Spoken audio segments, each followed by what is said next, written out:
Hello, and welcome to Buffy and the Art of Story. I am Lisa M. Lilly, author of the Awakening Supernatural Thriller series and the QC Davis Mysteries, and the founder of WritingAsASecondCareer.com. If you love Buffy the Vampire Slayer, and you love creating stories, or just taking them apart to see how they work, you're in the right place. This week, we're talking about I, Robot, You, Jane, Season 1, Episode 8. Written by Ashley Gable and Thomas A. Swiden, and directed by Stephen L. Posey. In addition to the major plot points, we'll talk about using a prologue to raise the stakes, or at least let your audience know how high the stakes are, chapter endings and what you can learn about them from Buffy, weaving in quickly action that you don't have the time to show, but that the audience needs to know about, and what makes an antagonist less than perhaps as interesting as we would like. There'll be no spoilers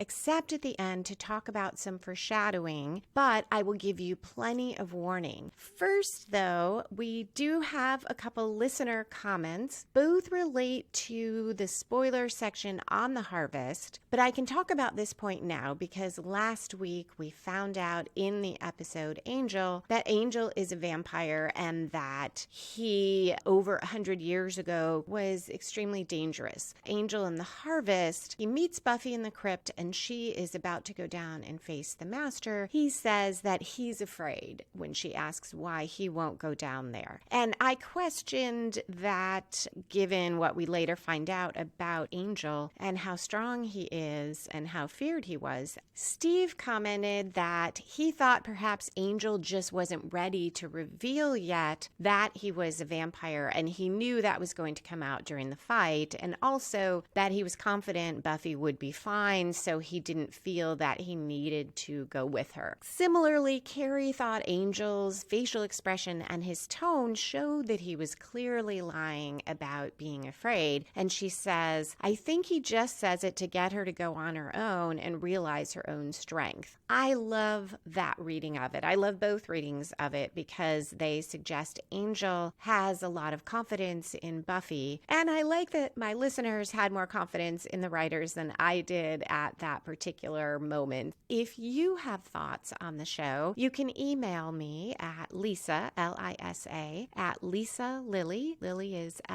Lilly.com. So Lisa at LisaLilly.com. Or you can tweet me on Twitter at Lisa M as in Marie Lilly. Lisa M. Lilly. Okay, let's dive into the Hellmouth. I was a little bit surprised when I rewatched this episode for the podcast. I always remember it as one that I'm not that excited about. The whole internet demon who turns into a robot thing is what sticks in my mind. And while I don't think it's terrible, I felt like it isn't that intriguing of an episode. But there was so much more fun in here than I remembered, and also some really interesting things about technology, looking at it from a perspective of 20 years later. In addition, a little more foreshadowing that I remembered, and I'll talk about that mostly in the spoiler section, and there are some great storytelling things in here, so let's get to it. We start once again with a prologue. I also had forgotten how often we get prologues in Buffy. So this will challenge that idea that I mentioned in the first episode that, many writers, viewers, readers are not too fond of prologues. This one is an example of one that I didn't find super compelling, and I feel like it's part of why this episode sticks in my memory as one that I don't particularly like. When it turns out I kind of do. The first part of the prologue, I don't know that it is necessary. We find out we're in 1418 in Italy. The characters are speaking Italian, but we get subtitles. and we had the demon Moloch. He asks his follower, who is dressed in a robe, so perhaps some type of monk, perhaps not. Moloch asks if the follower loves him. And even though the follower professes his love, Moloch snaps his neck. Then we switch to a group of monks who are saying Moloch walks again and people are falling under his power. They may even call him by his full title, Moloch the Corrupter, and they need to form a circle and bind him. We switch back to Moloch. He's sensing this is happening. He's weakening and he disintegrates into tiny little pieces that are captured in a book, which is slammed shut and put into a box. Here are the things that the prologue does well. Initially, I was thinking it raises the stakes, but I guess what it does is show us the stakes, because we see that people fall under the sway of Moloch and he claims to only want their love. But even when they give him what he wants, he's going to kill them anyway. So he snaps his follower's neck. So later on, as we get into Willow and what's happening with her, we are aware from the outset that if this is Moloch, she's doomed, because he may claim to be devoted to her, but he doesn't. That's not what he does. He kills people is what he does. The prologue also tells us, how do you capture Moloch and why is this book dangerous? These are all things that I think we would have gotten from the context of the rest of the episode. All of that is woven into it in a really effective way. So I don't know that this was necessary. Perhaps, though, the show also wanted to signal, especially in these early episodes with each one, what kind of episode is this going to be? And this one gives us a clue that this is a Monster of the Week episode. It isn't going to be focused on the master. The other thing the prologue does is give us our opening conflict. So opening conflict can relate to the main plot, and this prologue, it does. But it also could be an entirely separate opening conflict relating to our protagonist. And the idea is just that we need some sort of conflict to draw the reader into the story before we get to that inciting incident, or what I think of as the story spark that gets our main plot moving. So here we do get that opening conflict with Moloch, which didn't draw me in all that much. And we also have a first scene of our present day story, which has some opening conflict that does draw me in. And it is not about a monster of the week. It is between Giles and the high school computer teacher, Jenny Calendar. So this is the first time that we meet Miss Calendar, as the students call her, and Giles calls her, I think through all of this episode, he may say Jenny towards the end. I love that she calls him Rupert. I think she's the only one to call him by his first name so far in the show, which makes sense because we see him mainly interacting with the students. He does interact with Joyce, but she knows him as the high school librarian and calls him Mr. Giles.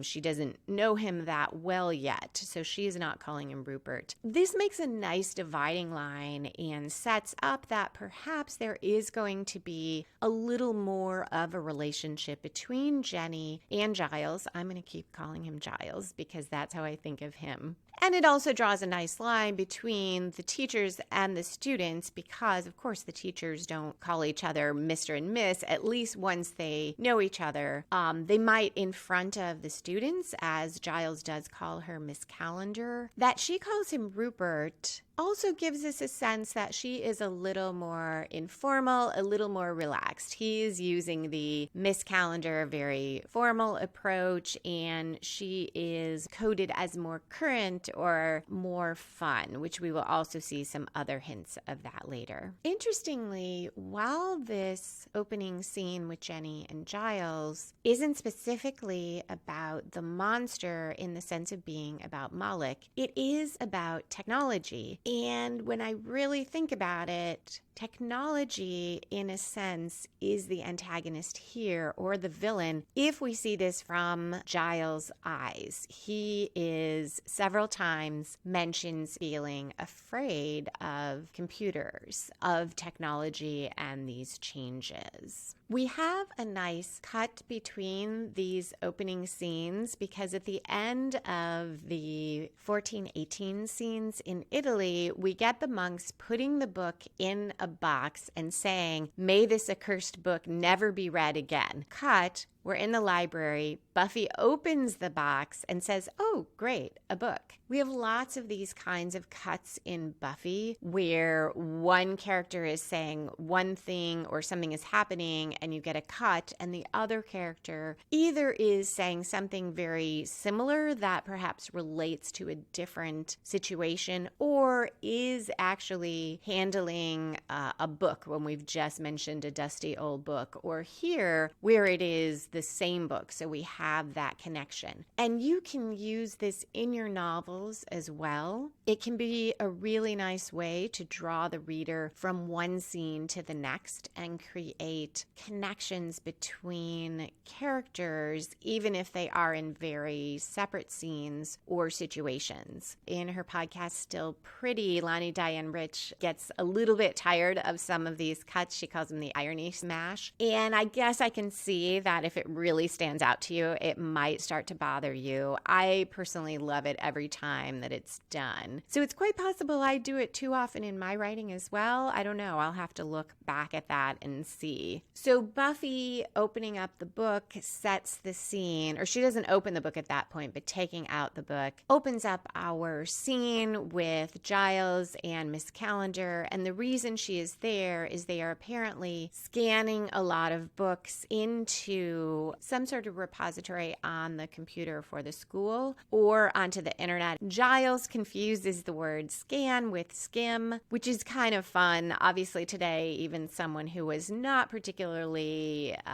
didn't use computers a lot, not that computer savvy, would know the difference, but I really enjoy that Giles does not. You see these computers that were big and boxy where the monitor is quite large, and I definitely remember having one of those and working on those. So it really fits when Giles calls it the idiot box and Miss Calendar tells him that's the TV. Not sure if anyone calls the TV the idiot box anymore either, and TVs also generally are not boxy. So all around, it's kind of a fun recollection of what technology was like then. This whole scene is a great example of a separate, smaller conflict that draws the reader or the viewer into the story before you get to the inciting incident. So that tension between Jenny and Giles, they're not at each other's throats, but they are coming from very different perspectives. We also meet a couple new students, Dave, who is helping out and seems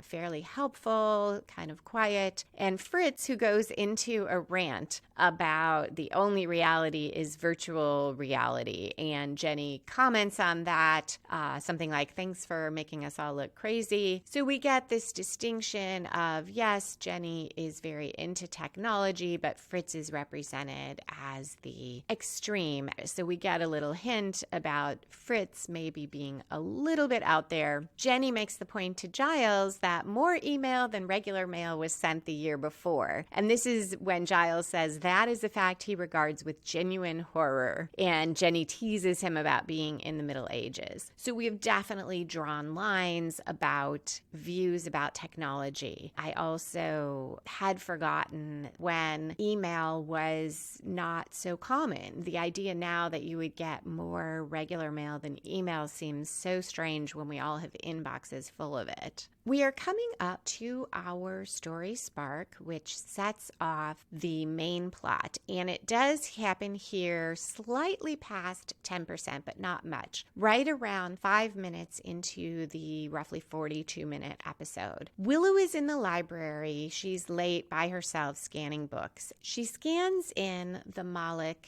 book, and the symbols, it is I forgot the word for what type of alphabet this is, but it is these, what looks to us like symbols, disappear. As she does that, she does not notice. And then right at 5 minutes, we see the screen and this typing, "Where am I?" So right away, we know something very serious is up because the symbols disappear. The screen says, "Where am I?" And we go to the credits. And that keeps the viewer engaged. After the credits, we see Willow and Buffy in the hall. Willow looks very happy. She says she met a boy. And Buffy says when, and she says a week ago, right after the scanning project. So if we're paying attention, we might make the connection to that "where am I" in the computer, but maybe not, because it takes a while for it to come out that Willow met this boy online. And that was not so common then. So we get this joke where they are now in the computer lab and Willow says, "I met him online," and Buffy says, "Online for what?" Again, very fun because no one would say that now. I'll also note that the joke would work best somewhere where people say they stand online. In Chicago, where I'm based, we would say we stand in line. So I don't recall if I thought that line was funny even at the time. It does give us an idea that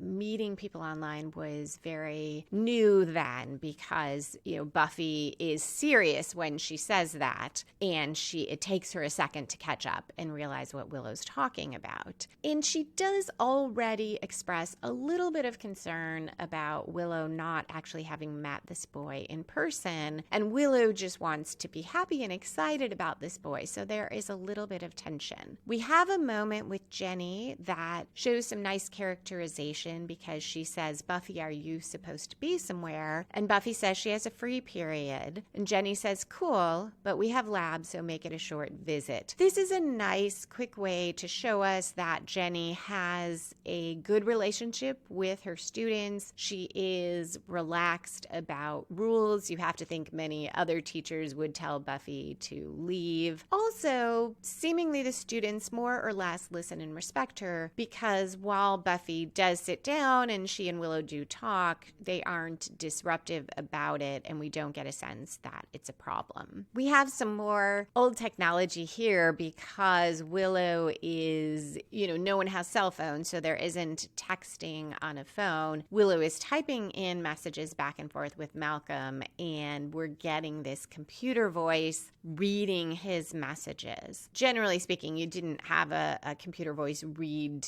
emails or messages to you or chats to you, but I'm pretty sure that at that time my computer could do that, and that is definitely how the voice sounded. So this very mechanical sounding voice, and we have Willow saying what she's typing. Most of this is a device for the viewers because it would be very boring to just watch people type back and forth, but it is fairly true to the technology. You certainly could do it that way if you wanted to, and I admit to sometimes talking back to my computer even now, but that is usually when I'm swearing at it because it's not doing what I want it to do. So Buffy questions more strongly. She says, "What do you really know about this Malcolm?" And this camera sitting next to the computer focuses on Buffy. It kind of moves and focuses. That is not something I recall most people having, a separate camera, but you might have it in a computer lab. And now we see a different computer bringing up information about Buffy. I stopped it to look and see what it tells us about Buffy. One thing is that her GPA is 2.8, and another is it says athletics, none, which tells us a bit about Buffy right there. She is so capable and strong and clearly athletic, but she obviously doesn't have the time or the room to be involved. She is not part of that, and her GPA is not that great, though we have seen that Buffy is very smart. So if you caught this, it's a nice quick thumbnail of what Buffy's school life is like and how slang affects her. And I love it because it's such a small thing, and I would never have seen it if I weren't stopping it because I am talking about the episode, and yet somebody thought about it and figured out what would that say. We see Fritz looking at the screen and watch her. shows up on the screen. So already we are getting that connection. If we didn't get the Malcolm Malik connection, we are getting that Buffy's question about Malcolm has put her in the sights of our villain. And this is a good moment to talk about villains. Usually the most intriguing villain or antagonist is one whose motives we understand and perhaps at least in part empathize with. A well-developed villain should be as layered and nuanced as our protagonist. And here what we have both in Malik and in Fritz is the trope of the kind of mustache twirling villain from the cartoons who's just evil for evil's sake. What is Malik's goal? He says he wants his followers' love, but even when he gets it, he kills them, and we get the impression, well, we find out through the episode, he just creates chaos everywhere. Chaos, pain. Later he makes a comment about how great it is somebody is plotting to murder, I think, his wife. So he just loves evil for evil's sake. Likewise, Fritz does not, we don't know anything about him other than he expressed these extreme views about reality, virtual reality being the only reality, and if you're not jacked in, you're something, you're not alive. We don't get any real sense of who Fritz is or why he so quickly will go along with what Malik wants. And that, I think, is part of why, as a whole, this episode doesn't stick in my mind as one that I really enjoy, because our villain, our antagonist, is not really that interesting, which also goes to the point that the antagonist does not have to be a villain. In Buffy, generally, the antagonist will be a villain because that's the type of show it is. It's horror and it's meant to be partly scary, so we are going to have a monster or some evil being as the villain. But in your stories, the villain, the antagonist, can be simply someone who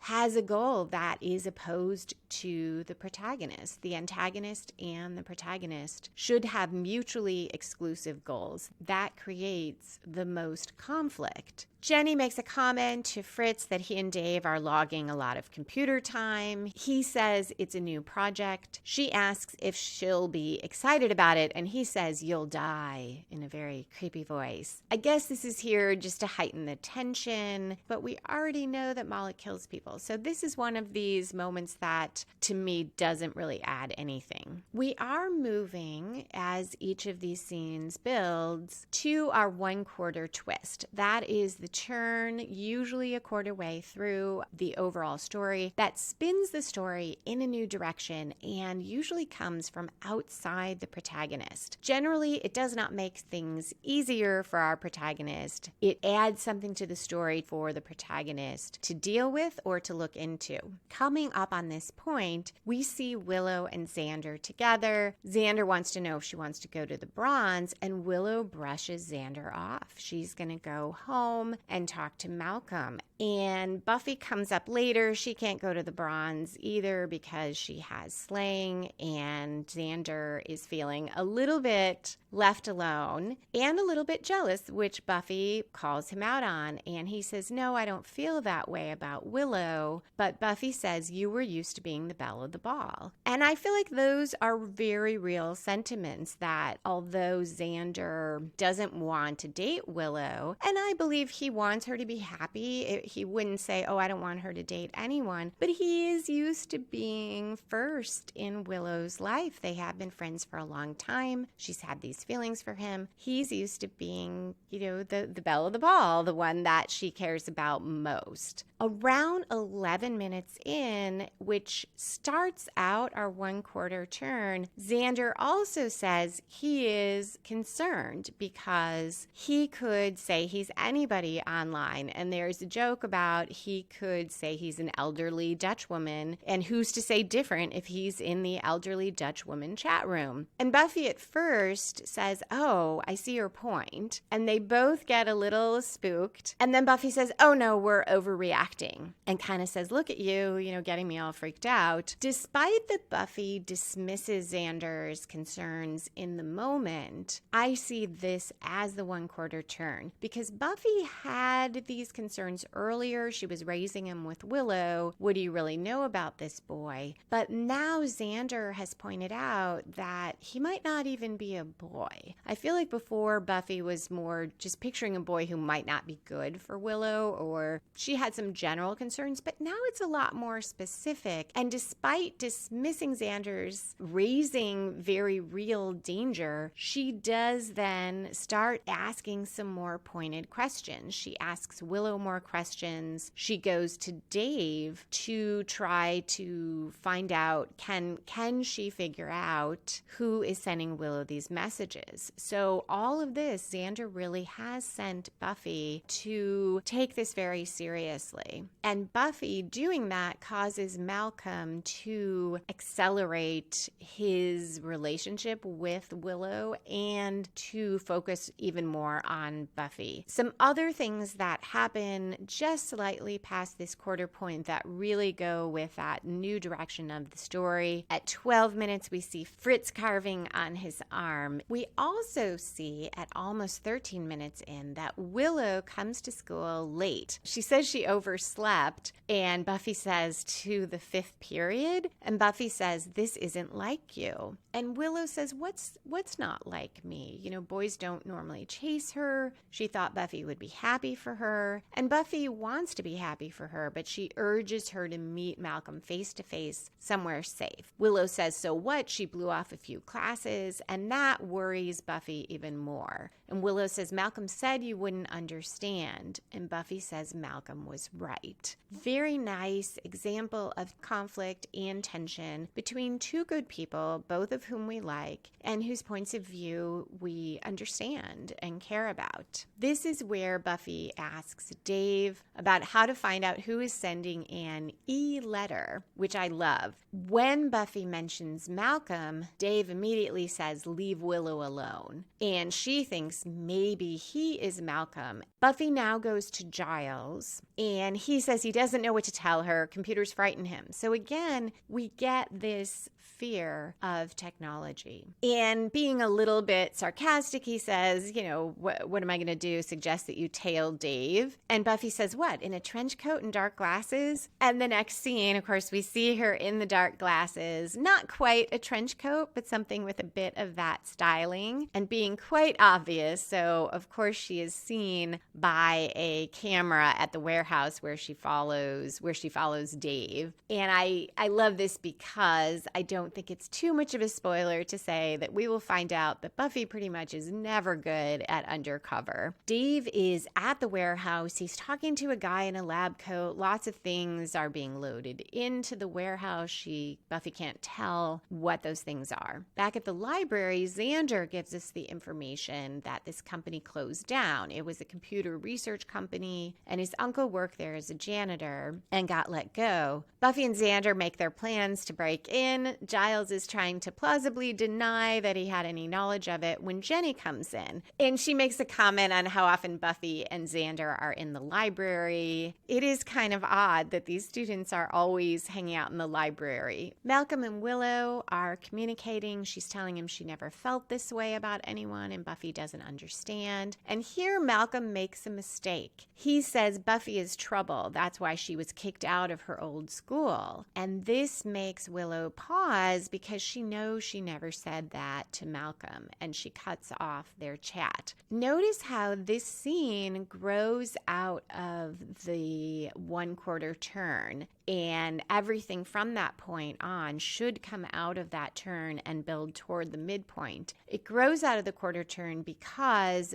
Buffy's further efforts to figure out what's happening got her in Moloch's crosshairs, and he's been checking Buffy out so much that he slips and just says this thing about her being kicked out of school without realizing that he and Willow never had that conversation. And it builds toward the midpoint because it is adding to Moloch's seeing Buffy as the enemy, because now Willow has stopped talking to him, probably for the first time, or she doesn't want to talk anymore. We have a little more of Jenny and Giles talking about technology, and they both make some really good points. Jenny accuses Giles of being a snob, that he wants to hoard knowledge in books, like have it locked up somewhere for a bunch of old white guys. And he says just because something is new doesn't mean it's better. She says computers aren't a fad, we're creating a new society. And Giles says where human interaction is all but obsolete, where people can be completely manipulated by technology, I'll pass. So was this predictive of our culture? Now, information is so much more readily available if you have access to the internet, and not everyone has that. So there is still a divide between people who can easily get all that information and those who can't, but perhaps not as much as when a lot of information, the only way to find it was in books. But we do have these issues Giles raises. Human interaction, of course, continues. You get more interaction in a way. I can keep in touch with people who are all over the world so easily, where I remember when my dad almost never talked to his siblings because they lived in Pennsylvania. We lived in Chicago area, and that was a long distance call. So you can have much more interaction and yet less in the one-on-one, in the same room sense. And then Giles makes the comment where people can be completely manipulated by technology. And we obviously see that.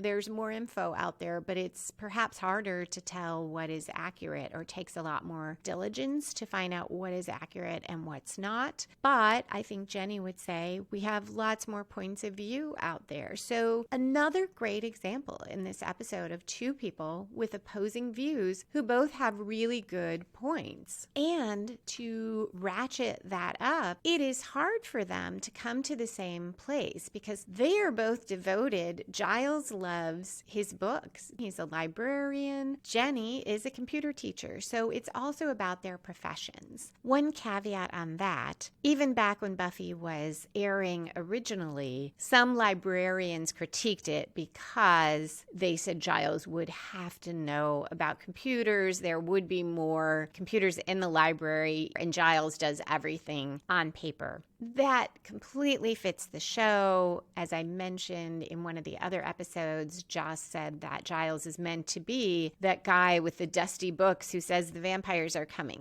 So in the world of the show, Giles and Jenny are completely opposed. Jenny points out that this book doesn't have anything to say. It's blank, and asks if it's a diary. Giles looks at it, recognizes Moloch, and he doesn't want to let on to Jenny what this is about. He says, oh, yes, it must be a diary. And then he says, it's been so nice talking to you. Jenny says, we were fighting. And Giles says, must do it again sometime. So very nice way to end that scene and move our story, because now Giles is realizing this is Moloch. We have a very quick flash where we see one of the problems that Moloch is causing, because we see a nurse saying there was nothing in the files about a penicillin allergy. This gets in that Moloch is already causing chaos by being in the internet. And this is one of those examples of a very quick way to let your reader or viewer know of something that is going on, that you don't want to stop the whole plot to explain whatever happened here is not the key part of our protagonist's story, but it's important, so we get that very quickly. At 21 minutes in, we see Dave tell Buffy that Willow is looking for her in the locker room. Buffy goes in the locker room, the shower's running, she goes in thinking she might find Willow, and it's just a shower running, nobody in there. She goes to shut it off out of concern about droughts, and Malcolm has set this up so that she will be electrocuted. But Dave warns her away, so he has had an attack of of conscience, he warns her away. This is our midpoint in the story. So it's a little after 21 minutes in a 42-minute story. And here what we have is a reversal for Buffy. Rather than saving or protecting Willow, she is almost killed. What's interesting here is we have some pretty big commitments by other characters. Dave first makes a commitment to his quest or his cause by sending Buffy to the locker room. So he is going to set her up to die, but he then throws caution to the wind by following his conscience and warning her, which is going to lead to his death. Pretty big reversal. So he commits, and has a reversal roughly all around this time. Fritz, too, very shortly will fully commit to Malek's cause by killing Dave. So that is definitely going all in on the quest, throwing caution to the wind. So notice these are all very big things that are happening around the midpoint. And Malek, in a way, he too does that because now he kills a student. That is something that Buffy cannot miss. This is part of what leads her to the conclusion she reaches about Malek and Malcolm and so forth. So all of these things roughly around the midpoint drive us forward with the story. Our next scene is in the library. Buffy hasn't yet found Dave's body, so we don't know that Dave is dead. But she is saying, I don't know what would make Dave do that. And Giles says maybe he knows and explains about Malek the Corruptor.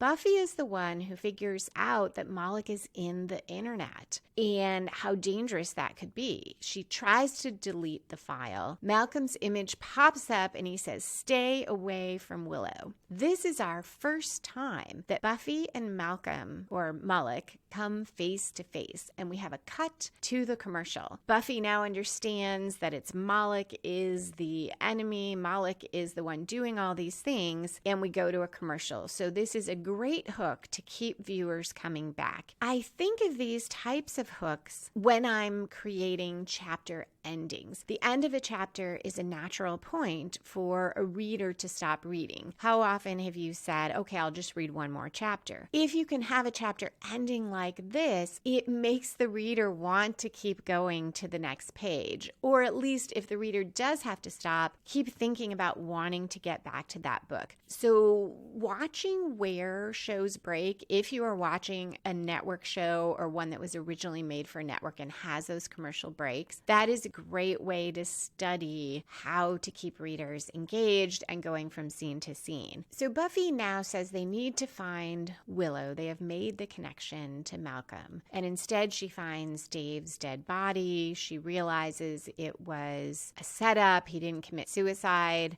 Buffy tells Giles, get Miss Calendar to help him and figure out how to get Malek out of the internet. And he is arguing with her a little bit. He doesn't know how he's going to explain this. And she just says, well, then figure something else out, and leaves. So note how Buffy, our protagonist, is the one who figured out, with help from her friends, but she figured out that Malek was in the internet. And she is the one who says, hey, Miss Calendar is the one who can help us. Willow is at home. She gets the "You've got mail" message from Malcolm, and he says he wants to see her, and she tries to ignore it, and the computer turns itself on again. The doorbell rings. She thinks it's her dad who's forgotten his keys. It's Fritz. He drugs her, and he hauls her away. Our next scene, we see Giles. He is listening to the radio, and again, we have this very quick take on the chaos that's happening because the news is reporting all these problems that are occurring clearly from things Malek is doing through the internet.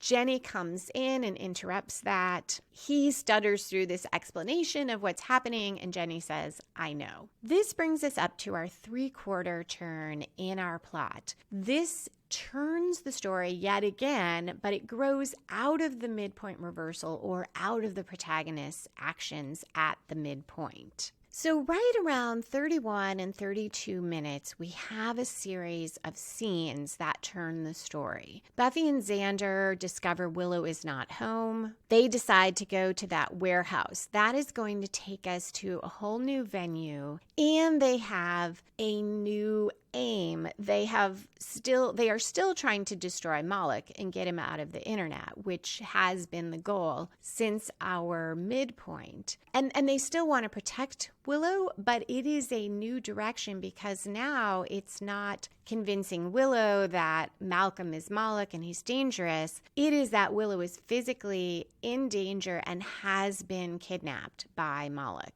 So now they have to both get Willow somewhere safe and defeat Moloch. Jenny and Giles continue their conversation, and Jenny says she saw portents for days. And when he mentions Moloch, she says Moloch the Corruptor. Giles is very suspicious. He says, "You don't seem surprised. Who are you?" And she goes on to explain that just because she is the computer teacher and is into technology doesn't mean she doesn't know about magic, that technology and magic are not mutually exclusive. She says she's not a witch. She doesn't have that kind of power, but she calls herself a techno-pagan. So all of this seems to reassure Giles, and she is clearly the one who can help. As it should be, the story is moving very quickly now from that three-quarter turn toward the climax. Buffy calls using a payphone. She tells Giles what they're doing. We then see another part of this turn, which is that Moloch has a robot body, and he is both in the internet and controlling this body. In front of Willow, he kills Dave. Seeing this part, again, I thought, why do people keep supporting these demons? So in addition to Moloch being this mustache-twirling villain who's just evil for evil's sake, we also have that people support this kind of demon apparently just for evil's sake. I'm sorry, it's not Dave. He already killed Dave. He kills Fritz. So now Dave has been killed for not doing what Moloch wanted. But Fritz, he kills Fritz just because he's there, because he's a follower. So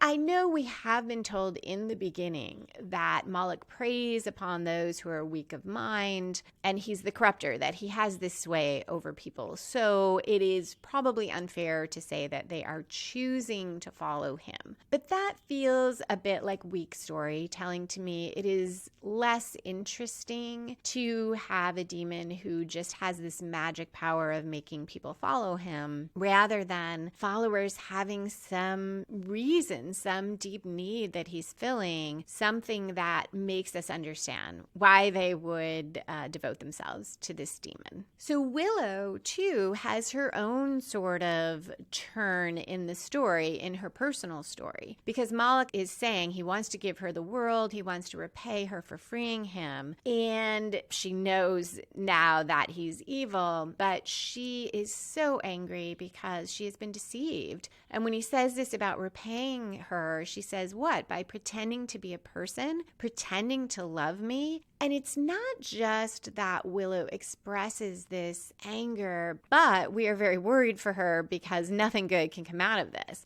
The reality, though, is loving Moloch or rejecting him leads to death. So either way, she probably figures she's going to die, and she's saying what she has to say, and she's probably not even thinking it through. She is just expressing how she feels. We have Buffy and Xander. They're trapped by the security system in the hall. It looks like there's some sort of gas that is going to knock them out. And we switch back and forth between them and Willow yelling at Moloch that she'll never be his, and Giles speaking, chanting while Jenny types into the computer and connects with a coven online. Giles raising his voice to cast out Moloch. Moloch puts his hand on Willow. He's about to kill her, and the chanting apparently works. Moloch is weakened, his robot body sags, he's out of the internet. Looks like Willow is safe, and Giles and Jenny have prevailed. This still is a victory for Buffy, our protagonist, because she is the one who figured things out, set this in motion, told Giles to go to Jenny. So this could be a very satisfying conclusion, but we get the surprise ending, the additional part to the climax, the real climax, which is Moloch, surprise, he's out of the internet, but he's not back in the book. He's in the robot body.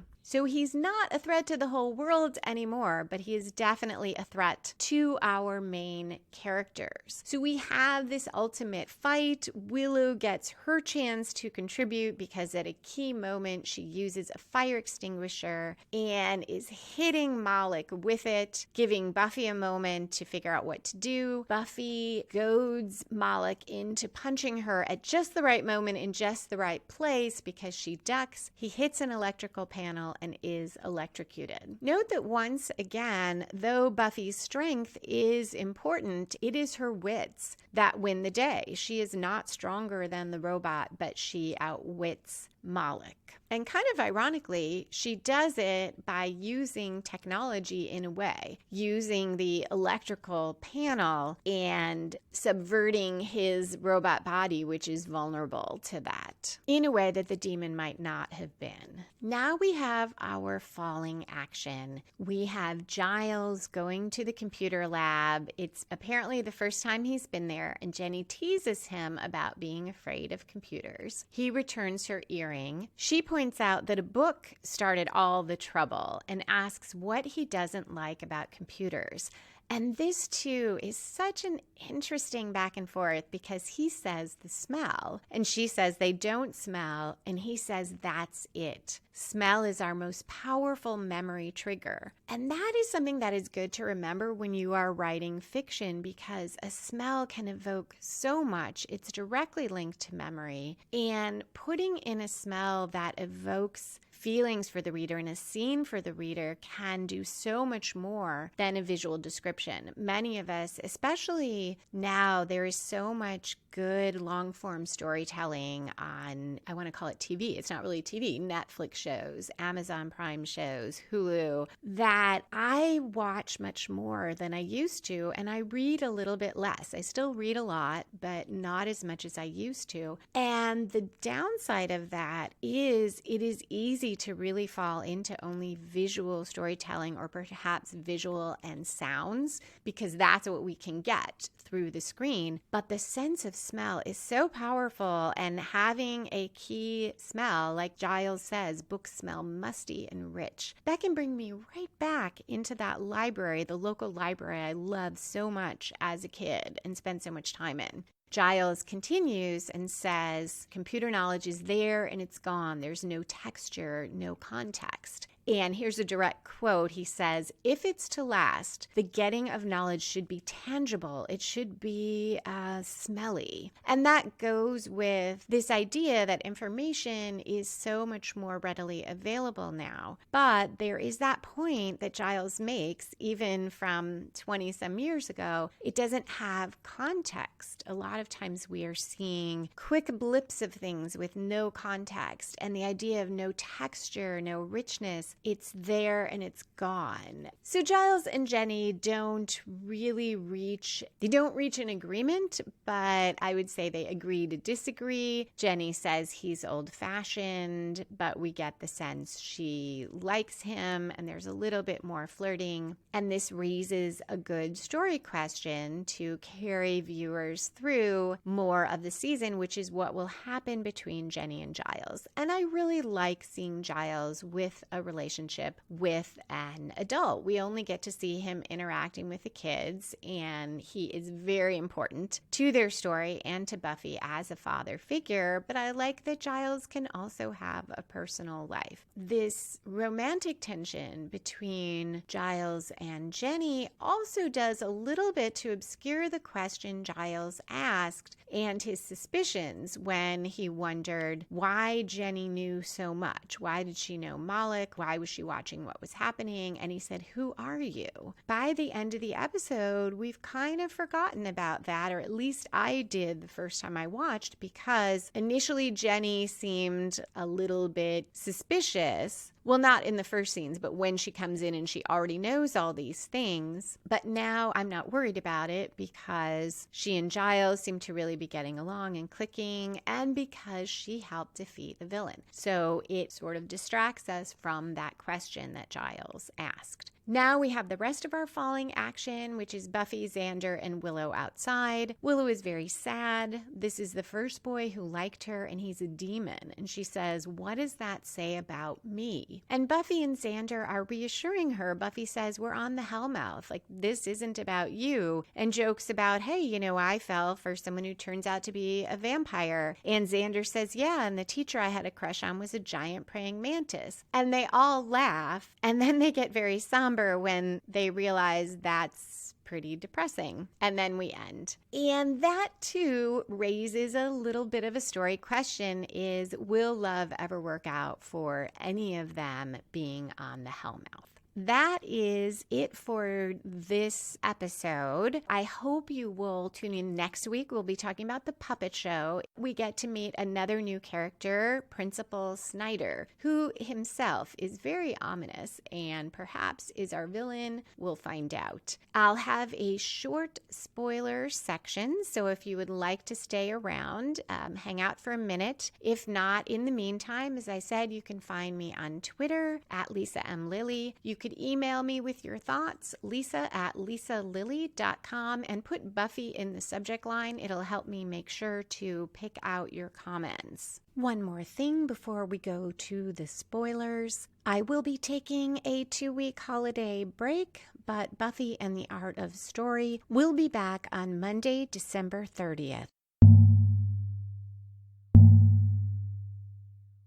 All right, here we are for spoilers. I had completely forgotten both that this was the episode where we met Jenny, and had forgotten that question that Giles asks Jenny, who are you? And as I mentioned, the episode does a great job of seeming to answer that question. It all seems good. Jenny chides Giles for thinking technology and magic can't mix. And we think that is all that was about, that Giles was being a little snobby, or at least stuck in his own viewpoint and not realizing that, yes, she could be tech savvy and know about magic. So we think that's all there is to it. In season 2, of course, we'll find out that she is from this gypsy clan, and I apologize for the use of the word. That really isn't one that we consider appropriate anymore. It is how the show characterizes the curse for Angel, that he was cursed by gypsies, which is probably how Angel would have described that clan back when this happened to him, and the show continues to use the word. Jenny is from the people that Angel hurt.